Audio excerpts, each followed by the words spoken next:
If you own a Hyundai, or if you are thinking about buying one, you have probably heard something about engine problems. Maybe a friend mentioned it. Maybe you saw a news headline about a recall. Maybe you searched online and found a thread that made you genuinely nervous about whether the car sitting in your driveway is a ticking time bomb. The rumors are out there, and they are loud. But here is the thing. The conversation around Hyundai engine problems is one of the most misunderstood topics in the automotive world right now. There is real truth to it, but there is also a tremendous amount of exaggeration, misattribution, and fear that does not reflect the full picture. Millions of Hyundai owners drive their cars every single day without incident, racking up 150,000 and 200,000 miles on engines that never gave them a serious problem. And then there are owners who experienced catastrophic engine failure at 70,000 miles and had no warning whatsoever. Both of those realities are true at the same time, and understanding why requires understanding the actual history of what happened, which engines are affected, what the warning signs look like, and what you can do today to either protect your engine or make informed decisions about your next vehicle purchase. That is exactly what this video is going to give you. No panic, no filler, just the honest, complete truth about Hyundai engine problems and what every owner needs to know. The engine at the center of everything. To understand Hyundai's engine problems, you have to understand the engine that started it all, the Theta 2 GDI, and to a related extent its turbocharged sibling, the Theta 2 TGDI. These are 2.0-liter and 2.4-liter four-cylinder engines that powered an enormous range of Hyundai and Kia vehicles from roughly 2011 through the late 2010s. We are talking about the Sonata, the Santa Fe Sport, the Tucson, the Elantra in certain configurations, vehicles that made up the absolute backbone of Hyundai's sales volume in the United States and globally. The engine itself was not a bad design on paper. It was a modern, efficient, direct-injected unit that produced competitive power numbers and reasonable fuel economy. On paper, it was everything a mainstream family car engine should be. The problem was in the manufacturing, and specifically in one critical process that Hyundai got wrong in a way that would take years and hundreds of thousands of engine failures to fully come to light. The issue was metal debris left inside the engine during the manufacturing process. During the machining of the connecting rod bearing journals, the surfaces inside the engine that the crankshaft rotates against. Metal shavings from the machining process were not fully cleaned out before the engines were assembled. These microscopic metal particles ended up in the engine's oil passages. Over time, as the engine accumulated miles and the oil circulated, these particles acted like sandpaper on the bearing surfaces. The bearings would wear, oil pressure would drop, and eventually the engine would either knock loudly and catastrophically, or in the worst and most frightening cases, catch fire. The fires are what grabbed national attention. NHTSA received hundreds of complaints about Hyundai and Kia vehicles catching fire, sometimes while parked, sometimes while being driven. The National Highway Traffic Safety Administration launched investigations. Congress got involved, and Hyundai ultimately issued a series of recalls that, combined, covered millions of vehicles across multiple model years. Why the problem took so long to surface? One of the most important and honestly most troubling aspects of this story is how long it took for the problem to be acknowledged. The manufacturing defect that caused the debris contamination was not introduced in 2017 or 2018. It was present in engines coming off the production line years earlier. But the failure mode is not immediate. It is cumulative. An engine built with contaminated oil passages does not seize on the first day. It runs fine for tens of thousands of miles while the debris slowly erodes the bearing surfaces, quietly degrading the engine's ability to survive long-term.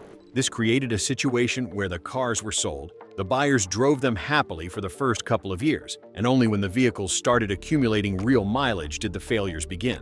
By that time, warranty coverage for many owners had already expired or was approaching its limit, and the connection between a manufacturing defect and an engine failure that occurred at 90,000 miles was not immediately obvious to consumers. There was also, and this has been documented through litigation and congressional testimony, an internal awareness at Hyundai that the problem existed before it was publicly acknowledged. Engineers within the company identified the connecting rod bearing defect. A whistleblower eventually came forward with evidence suggesting the company knew the extent of the problem earlier than their public timeline suggested. Hyundai paid significant fines to NHTSA as part of settlements acknowledging failures in their recall processes, and the reputational damage from those revelations compounded the damage from the engine failures themselves. The recall timeline and what it covered.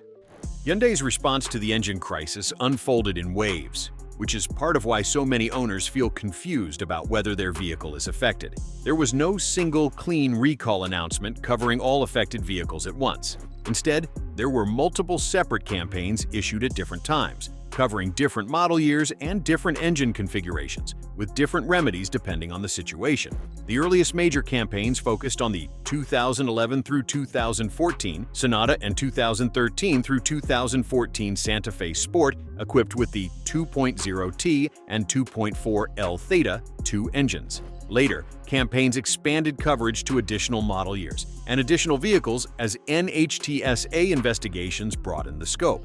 Hyundai also introduced a software update, the Knock Sensor Detection System, or KSDS, as a remedy for many of the affected vehicles. This software monitors for unusual engine vibrations associated with bearing failure and is supposed to alert the driver before catastrophic failure occurs. The KSDS update has been controversial. Consumer advocates argued that a software warning system is not an adequate remedy for a manufacturing defect, that it addresses the symptom rather than the cause, and that its reliability has been inconsistent. Some owners received the update and still experienced sudden engine failure with no prior warning. Others found the system triggered warning lights for benign reasons. The debate over whether the software remedy adequately protects affected vehicle owners continues to this day. If you own a Hyundai and you are not certain whether your vehicle has been covered by a recall or received available remedies, go to Hyundai's owner website or NHTSA's recall lookup tool and enter your VIN. This is not optional. It is information you genuinely need to have.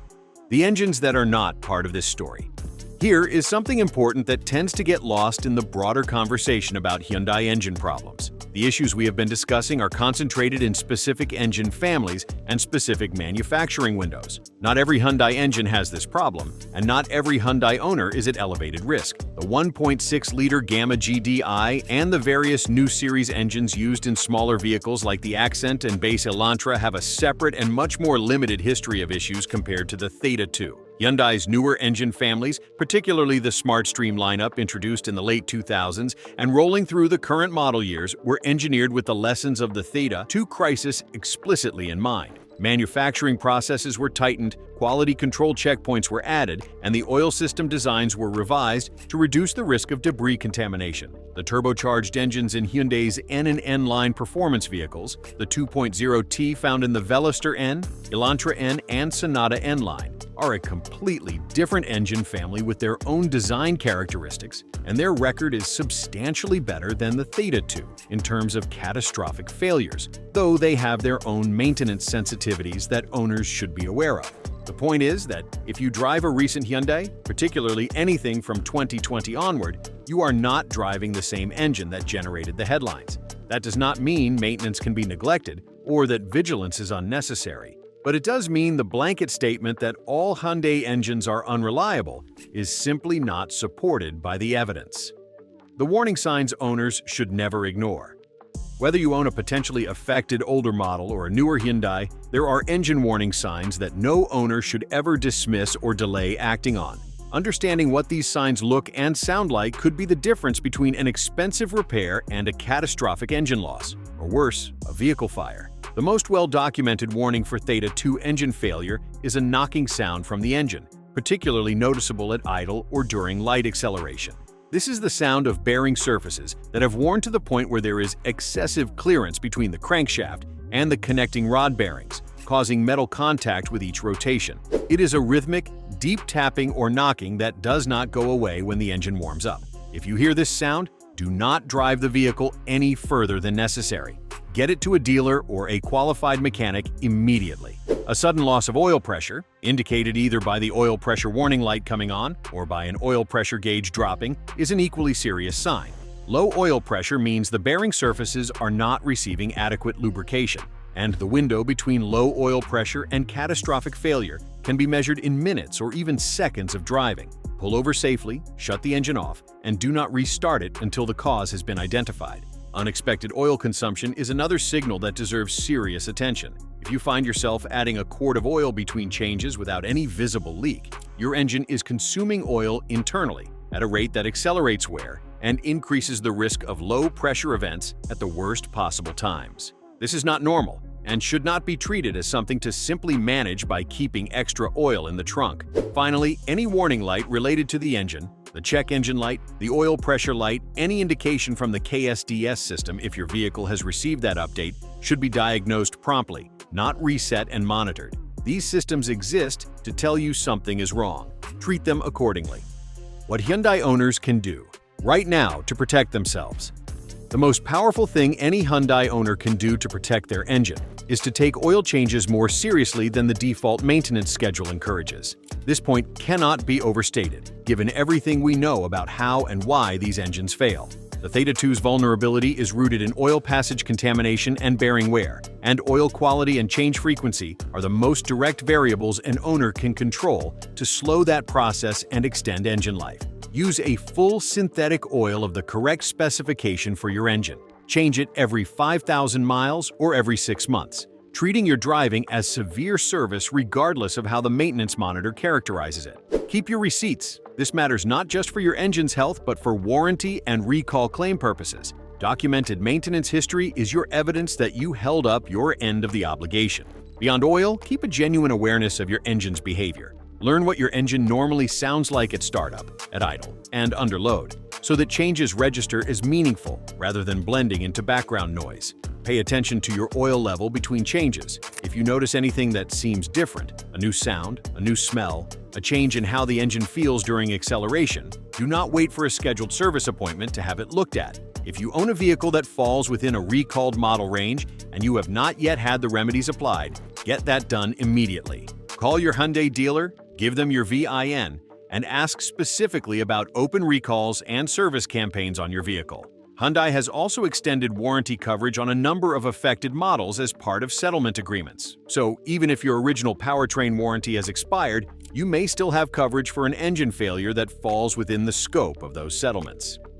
The bottom line. The truth about Hyundai engine problems is neither as simple as the critics claim nor as harmless as the brand's loyal defenders insist. There was a real, serious manufacturing defect. It affected a large number of vehicles. People experienced engine failures, property damage, and genuine safety risks. Hyundai's response was slower and less transparent than it should have been, and the regulatory system that is supposed to protect consumers was not fast enough to catch the scale of the problem before it affected hundreds of thousands of owners. At the same time, Hyundai has made real changes. They have invested in manufacturing quality improvements. Their newer engine families are built to a higher standard with documented lessons from the Theta 2 era applied directly to the design and production process. The brand's overall reliability trajectory in recent years, while still earning back trust it lost, is moving in the right direction. What you do with this information depends on where you are in your ownership journey. If you drive an older, potentially affected model, awareness and proactive maintenance are your best tools. If you are shopping for a used Hyundai, checking the VIN for open recalls, and getting a pre-purchase inspection from an independent mechanic are non-negotiable steps. If you are considering a new Hyundai, the current generation of vehicles represents a genuinely different product from the ones that made headlines, though no vehicle from any manufacturer is without its considerations. Know your car, maintain it properly, stay informed, and never ignore a warning sign, no matter how small it seems. That combination of vigilance and care is what separates the owners who get 200,000 miles of reliable service from the ones who end up with an expensive surprise. The information in this video gives you the foundation. What you do with it is up to you.